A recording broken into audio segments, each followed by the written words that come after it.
Hai semuanya, gimana kabar kalian? Semoga selalu dalam keadaan baik. Jadi welcome back teman-teman di Andre Grayson Channel, dan ini adalah segmen analisa pagi, segmen di mana kita akan mengulas untuk market kripto ya teman-teman, khususnya dari Bitcoin sendiri. Jadi teman-teman, kita akan langsung bahas mulai dari kalender ekonomi. Per video ini dibuat tanggal 18 Januari 2024. Di perdagangan kemarin, kita sebenarnya dapat beberapa news yang cukup penting. Salah satunya adalah GDP dari China, di mana hasilnya tren sudah mulai membaik ya untuk perekonomian Cina. Dilihat dari GDP year on year-nya itu sudah mengalami peningkatan. Bagus teman-teman. Kemudian juga ada rilis data dari CPI dari Inggris. Ini juga menunjukkan bahwa inflasi tampaknya mengalami sedikit kenaikan. Kemudian juga ada rilis data CPI dari Uni Eropa yang mana hasilnya ini masih dalam posisi menurun tipis teman-teman, sesuai dengan ekspektasi dari market. Dari Amerika Serikat itu ada rilis data ekspor import yang mana datanya menunjukkan ya tren masih belum terlalu berubah dari tren sebelumnya. Kemudian ada beberapa member juga, member FOMC yang speech, ada Bowman. Ya itu sih, dan di perdagangan hari ini, tanggal 18, kita akan dapat beberapa data yang lain, salah satunya beberapa member FOMC juga akan speech, ada William, ada Bostic dari Amerika Serikat, lalu akan ada data soal housing atau data perumahan, jobless claim dari Amerika Serikat, lalu Fed Manufacturing Philadelphia, akan ada data juga untuk crude oil inventory. Jadi beberapa data yang mungkin akan memberikan impact lagi terhadap market, teman-teman. Jadi itu ya, hari ini hari Kamis. Teman-teman, market masih akan berpeluang cukup volatile. Di perdagangan kemarin, Bitcoin juga lumayan volatile ya. Sempat naik sampai 43 ribuan something. Sekarang Bitcoin udah terkoreksi lagi, turun ke 42.500-an. Nah, kita akan langsung bahas dari beberapa sentimen atau news yang ada di market. Ini aku ambil sebuah analisa dari Galaxy.com. Dia melihat bahwa jumlah venture capital yang masuk ke market kripto belakangan itu turun drastis, teman-teman. Tidak seperti yang terjadi pada tahun 2021 dan 2022. Itu adalah posisi di mana banyak sekali venture capital yang simpan dana mereka atau invest di project-project kripto. Dan itu tidak terjadi lagi di 2023, di mana jumlahnya menyusut jauh dari sebelumnya berada di poin 3 ribuan lebih, sekarang cuma ada di poin 1000-an aja, teman-teman. Ini untuk data 2023 yang mengindikasikan bahwa investor dari venture capital itu mulai mengurangi kepemilikan daripada aset-aset kripto atau token-token yang mereka punya. Itu berarti ya fase di mana banyak orang FOMO 2021 Bitcoin sampai puncak itu adalah fase tren tertinggi. Teman-teman, bisa dibilang seperti itu. Mungkin saja di 2025 itu akan tercapai lagi atau akan terjadi lagi ketika memang dari Fed sudah pivot ya, menurunkan suku bunga dan diikuti oleh bank sentral lain. Kemungkinan perputaran ekonomi lebih baik, lebih banyak dana yang akan mengalir, teman-teman. Tentu saja ini berpeluang untuk menjadi fase FOMO untuk market kripto ya, apalagi selepas halving 2024, 2025 dipercaya akan menjadi puncak daripada kenaikan market kripto, khususnya dari Bitcoin sendiri. Jadi ya ini masih belum terlambat buat teman-teman yang mungkin mau masuk ke market kripto. Momentumnya masih ada. Semoga kita semua bisa taking profit dengan posisi cuan ya di tahun 2025 nanti. Itu adalah fase terakhir taking profit di periode bullish ini, teman-teman. Jadi kalau teman-teman hold sampai 2025 lebih atau 2026, kemungkinan kalian udah masuk ke fase bear market. Jadi don't forget to taking profit. Data ini juga didukung ya dengan Crypto VC Deals Count, teman-teman. Ini untuk capital invested yang terus mengalami tren penurunan ya sejak 2022 puncaknya dan terus turun sampai kuartal keempat 2023, yang berarti adalah memang venture capital, investor-investor besar itu sudah jauh turun, teman-teman, jumlahnya. Artinya dana yang diinvest di project crypto itu sudah jauh menurun. Itu sih dari beberapa matriks atau data-data yang kita temukan. Kemudian dari berita yang lain, ini ada Do Kwon yang kabarnya akan menjalani sidang ya setelah ditunda beberapa kali. Itu sidangnya akan mulai di bulan Maret kalau nggak salah, tanggal 25 teman-teman. Akan ada sidang untuk Do Kwon yang kemarin sempat ditahan ya, ditangkap dari Montenegro. Jadi pria dari Korea ini itu diperebutkan oleh Amerika dan juga Korea. Tentunya ya cuan teman-teman. Ada cuan di sana karena Do Kwon ini berpotensi di apa sih namanya, ditagih ya, ditagih atau membayar denda gitu. Jadi dia diperebutkan oleh dua negara besar yaitu Korea Selatan sama Amerika Serikat. Itu kemudian ini datang dari European Banking Authority. Jadi sebuah lembaga yang memang mengawasi terkait dengan keuangan di Eropa, teman-teman.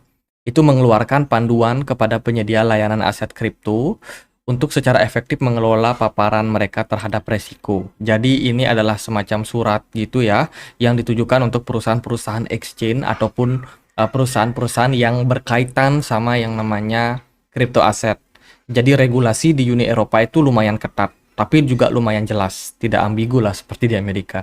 Dan ini tentunya menjadi salah satu guidance untuk para investor dan juga ya perusahaan-perusahaan exchange yang pengen untuk menawarkan apa namanya produk mereka itu di market khususnya di Eropa. Coinbase kan udah mulai penetrasi masuk di Eropa ya teman-teman, karena memang melihat regulasinya di sana sudah jauh lebih baik dari sebelum-sebelumnya.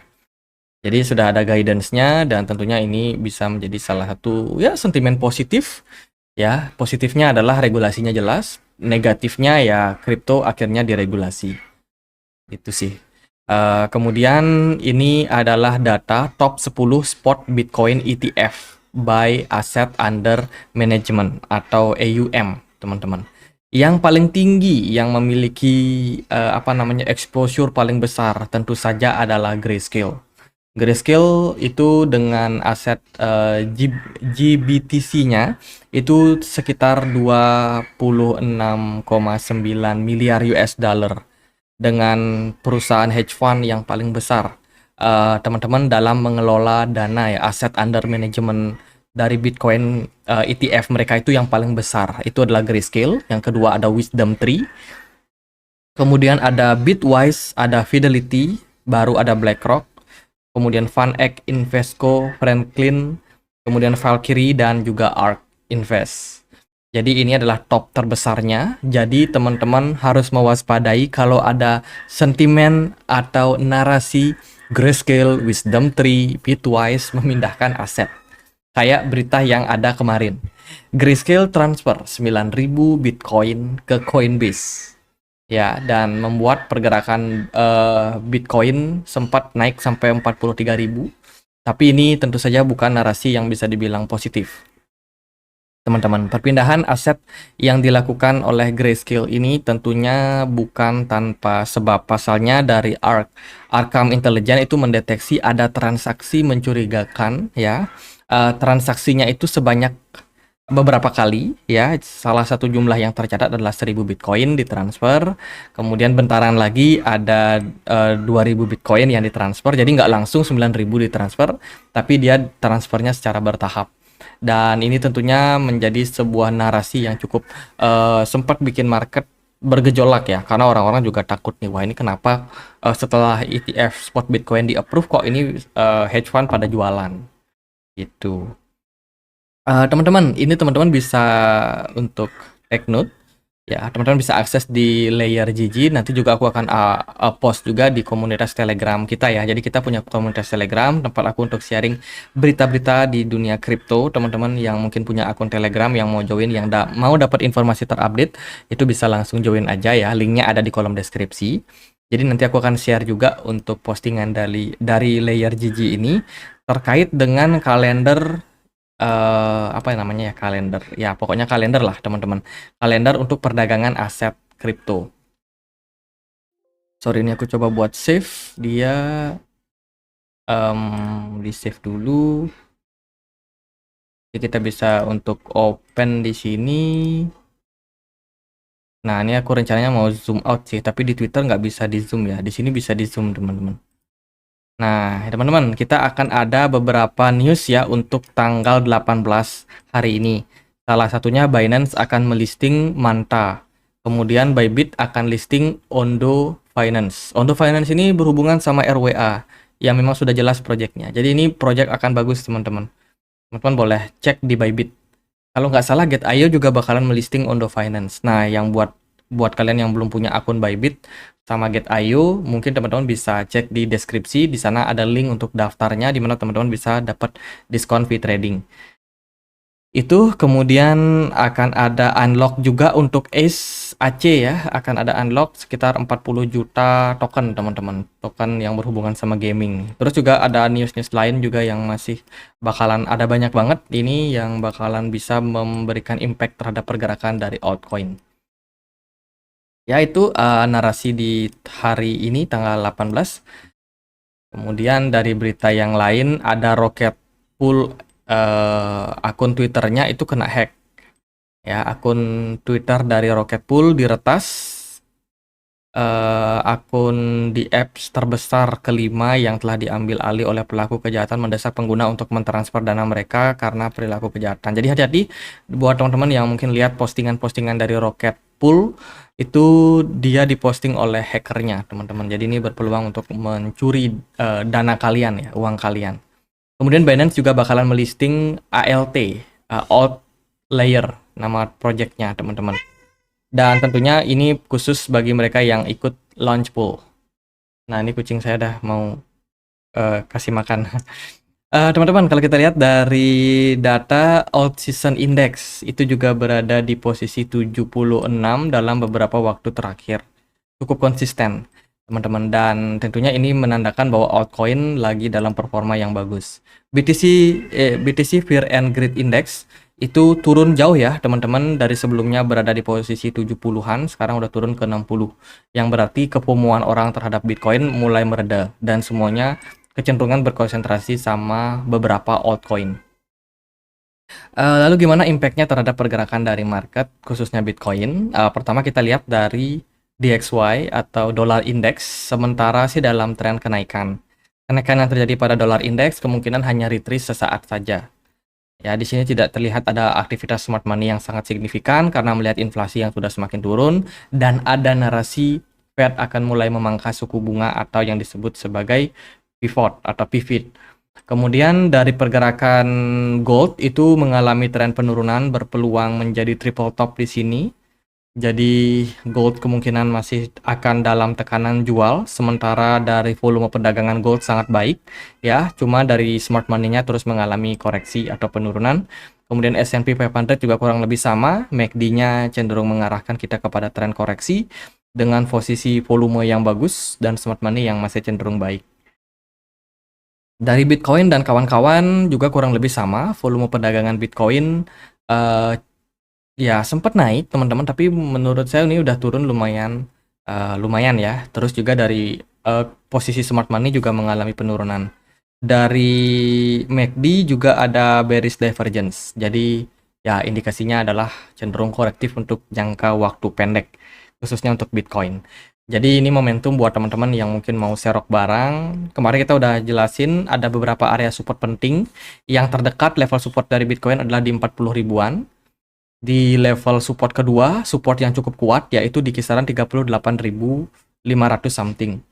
Ya, kalau saya planningnya kalau Bitcoin bisa turun di bawah dari 38.000, saya akan cicil, teman-teman. Saya akan cicil altcoin yang bagus, yang menarik. Sementara untuk level support kuat Bitcoin berikutnya ada di kisaran level 33 ribuan, 32.000. Kisaran area tersebut lah. Ini cukup cukup besar areanya teman-teman, karena di level tersebut juga pernah menjadi level penahan untuk penurunan Bitcoin. Jadi intinya adalah jangka pendek saya melihat Bitcoin berpotensi untuk koreksi, tapi entah dia bakalan dapat bottom di level berapa kita nggak tahu pasti. Cuman di level-level support itu yang akan menjadi indikasi untuk saya pribadi mengambil langkah berikutnya. Di BTC Dominance, posisi BTC Dominance itu kemarin sempat mengalami kenaikan sedikit 0,51% dan ada beberapa altcoin yang kemarin dapat momentum kenaikan. Solana kabarnya merilis ponsel terbaru ya, Solana Saga, Itu kemarin naik ke level 100 kembali. Kemudian aku juga cek ada INJ yang juga sempat mengalami kenaikan sampai 41 dolar. Sekarang udah koreksi lagi ke 38. Dapat tekanan jual yang lumayan signifikan. Kemudian Polygon Matic diskon ya, teman-teman, turun 4%. Ethereum masih cukup strong, berada di kisaran 2.600, sekarang udah turun ke 2.500. Dan ya untuk sekarang kecenderungannya mungkin cenderung korektif lah untuk beberapa altcoin. Jadi tunggu dia berada di level-level yang menarik untuk cicil, dan setelah momentum itu tiba, jangan lagi pusing mencari level bottomnya di mana, teman-teman, karena ketika harga udah diskon, ya udah kesempatan kita untuk cicil beli. Apalagi narasi soal Fed yang memangkas suku bunga itu menurut saya bisa menjadi narasi yang sangat-sangat dinanti untuk kedepannya. Jadi momentum itu ada, tinggal kita pintar-pintar memanfaatkan koreksi yang terjadi untuk mengambil peluang untuk diri kita sendiri bisa cuan di market ini. Jadi paling gitu aja teman-teman untuk Bitcoin dan altcoin. Semoga video kali ini bisa bermanfaat. Bila mana ada pertanyaan lain, ada koin lain buat dibahas, kalian bisa banget tulis di kolom komentar channel YouTube ini. Kemarin kita juga udah bahas beberapa token kripto ya teman-teman. Jadi setelah cukup lama nggak bikin analisa kripto, akhirnya kemarin kita bikin juga ya. Kita udah bahas beberapa koin teman-teman, dan syukurnya sih juga banyak yang memang menunggu teman-teman pembahasan dari channel YouTube ini. Thank you banget untuk support kalian. Bila mana teman-teman ada kritik dan saran, boleh langsung disampaikan di kolom komentar. Mungkin audionya kurang jelas atau apa, silakan teman-teman.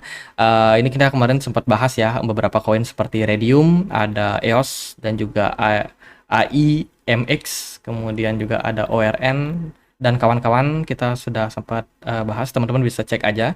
Kalau teman-teman cari pembahasan koin di channel ini, silakan ketik aja nama token kalian, misalkan Gala, misalkan ya Gala, belakangnya kasih Andre Greystone. Teman-teman kemungkinan akan menemukan token-token tersebut, dan kita juga sudah sempat bahas sebagian besar ya. Teman-teman bisa cek juga video-video kita yang lama untuk melihat sebenarnya koin-koin ini bagus nggak sih gitu loh. Jadi masa lalunya atau track record masa lalunya itu teman-teman bisa lihat di channel ini, dan kita sudah banyak sekali pembahasan tersebut teman-teman. Jadi gitu aja, semoga videonya bisa bermanfaat, dan akhir kata saya Andre, makasih.